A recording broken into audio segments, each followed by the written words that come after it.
All right, so we're diving back into Underground to Canada and picking up with Chapter 12. Last time, we left off with Jewel, Yulie, and Eliza, right? They just escaped with Lester and Adam hidden in a Quaker's hay wagon. They're traveling by night, but as the sun comes up in Chapter 12, things get a little tense. Yeah, traveling by day was super risky for anyone escaping slavery. I mean, think about it. They were basically moving targets in broad daylight. Slave catchers and their dogs. Way more likely to spot them during the day. You know, Smucker really makes you feel like you're right there in that hay wagon. I swear, reading it, I can almost feel the sun on my face and hear the dogs barking off in the distance. It's like you can't even breathe. You're holding your breath along with Julie and Liza. It's true. What's so clever is how Smucker uses these really vivid sensory details to create that tension, you know? You're not just reading about it, you're practically feeling the fear and vulnerability right there with them. Totally.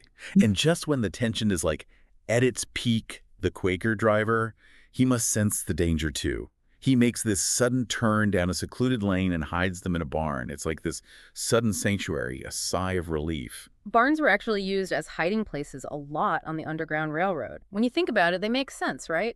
Isolated, plenty of space to hide, and the hay is perfect camouflage. Oh, and the stream running in front of the barn. That would have helped mask their scent from the dogs. It's like every detail was carefully planned out. Yeah. And speaking of planning, the Quaker, he doesn't just give them shelter. He gives them something even more valuable, a compass and instructions on how to use it. That's huge. He's not just saving them for that moment. He's giving them the power to, control their own destiny. He tells them about the Underground Railroad, this whole network of people helping slaves escape. Imagine how much hope that must have given them. It's that light at the end of the tunnel, right? And for a little while at least, the barn becomes more than just a hiding place. They sing, they dance, they create this little haven of joy right in the middle of all the chaos. It makes you think about what that moment, that little bit of peace, must have meant to them. It's a testament to their resilience, you know? Yeah. Their refusal to let their circumstances define them. Even facing unimaginable hardship, they find ways to be human, to celebrate life. It's a powerful moment. But sadly, the joy doesn't last. No, it doesn't. The arrival of the hound dogs changes everything. You can practically hear the commotion, the barking, the shouting, the whips cracking. It's a brutal reminder of what they're up against. Smucker doesn't hold back with the sound imagery there. It just brings that brutality to life. It's not just an event on the page, it's a visceral experience. You feel the terror, the desperation. And it's during this whole chaotic scene that Lester and Adam, they're captured. Their cries are heartbreaking, a stark reminder of how cruel slavery really was. It's gut-wrenching. I was left wondering how Julie and Liza could possibly find the strength to go on after that. It's a question that goes straight to the heart of the book's theme of resilience. I mean, faced with such a devastating loss, it would be understandable for Julie and Liza to just give up, to surrender to despair. But they don't. They choose to survive, to honor Lester and Adam by fighting for their own freedom. And that's where that quick thinking kicks in, right? They grab their few supplies, destroy any trace of them being there, and with that compass leading the way, they run into the woods. That compass becomes more than just a tool for navigation at that point. It represents their agency, their self-reliance in a world that has denied them both. It symbolizes hope, that determination to make their own way. It's a powerful image, isn't it? Them disappearing into those woods, armed with just this small compass and their newfound resolve. And as the chapter closes, you see a shift in Julie Lee. The innocence, that naive hope from earlier chapters. It's gone, replaced with this steely determination. She's not just hoping for freedom anymore. She's actively going after it. She knows the journey will be dangerous, but she's ready to face it head on. It's a major turning point for her. Smucker leaves us with this image. Julie and Liza huddled together, listening to the sounds of those dogs fade away.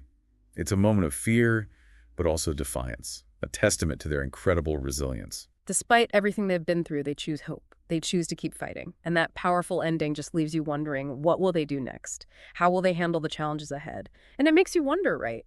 What happens next? Smucker doesn't really give us a clear picture, just this feeling that anything could happen. Yeah, it's like she wants us to step into the story ourselves, to imagine what would I do, alone in the wilderness, with nothing but a compass. Exactly. I think that's what makes this chapter so powerful. It's not just history, it's an invitation to really think about what Julie and Liza are going through.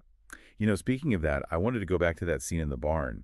It was such a short time, but it became this safe haven for them, a place where they could just be themselves. The singing and dancing, it's almost like they were reclaiming their humanity. It is a powerful contrast. One minute they're hiding, terrified, Right. and the next they're creating this world of joy. It's really amazing. It shows the strength of the human spirit, finding hope in such a dark situation. It really makes you think about the psychological impact of slavery, how it was designed to take away people's dignity, their sense of self. And yet, Julie and Liza, they resist that. They find ways to express themselves, connect with each other.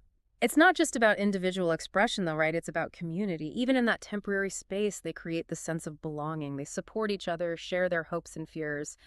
It's like they find strength in their unity. It's a good reminder that even when things are really tough, human connection can be so powerful. It's what keeps them going when everything else seems lost. And that brings us to another important theme in the book, faith. Julie's belief in a better future, her trust in the North Star, that's what helps her through these challenging times. It's not just a passive faith, though, is it? She's always learning, adapting, overcoming obstacles. She's not waiting for freedom, she's fighting for it. Exactly. That's what makes her such an inspiring character. She embodies that spirit of resistance, that belief in a better tomorrow.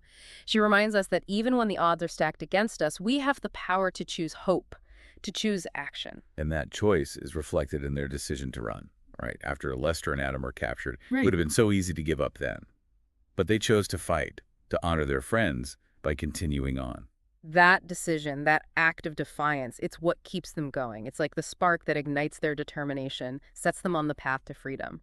It's a powerful reminder that even with unimaginable loss, we can choose how we respond, how we move forward. So we leave Julie and Eliza in the woods, facing an uncertain future. What's the one thing you want our listener to take away from this chapter? What stays with you? I think it's the power of hope. Even in the face of despair, it's the understanding that even small acts of kindness, like what the Quaker driver did, can have a huge impact. And most importantly, it's that reminder that the fight for freedom is never easy, but it's always worth it. It really gets you thinking, doesn't it? How one person's actions can have such a huge impact. That Quaker driver, his choice to help, it changed everything for Julie and Liza. I did. I mean, think about it. No compass, no knowledge of the route, no hope of finding Levi Coffin and the Underground Railroad. It really underscores the idea that even small acts of kindness can have enormous consequences. Absolutely. And it's a reminder, too, that the Underground Railroad wasn't just this abstract idea. It was made up of real people, individuals like that Quaker driver making the conscious choice to fight for what's right. And think about the impact their courage had on people like Julie and Liza. I mean, without that encounter, who knows what would have happened? Their lives could have been completely different. It's amazing, isn't it? That one brief encounter could change the course of their life so dramatically. It shows the power of our actions, how even the smallest gestures can have a ripple effect. So as we wrap up our deep dive into Chapter 12, I guess I'm left with this question for our listeners. Yeah. What can we learn from all this? From the Quaker driver, from Julie and Liza, how can we apply those lessons to our own lives? What small acts of courage or kindness can we do that might make a similar impact? It's a really important question to consider, isn't it?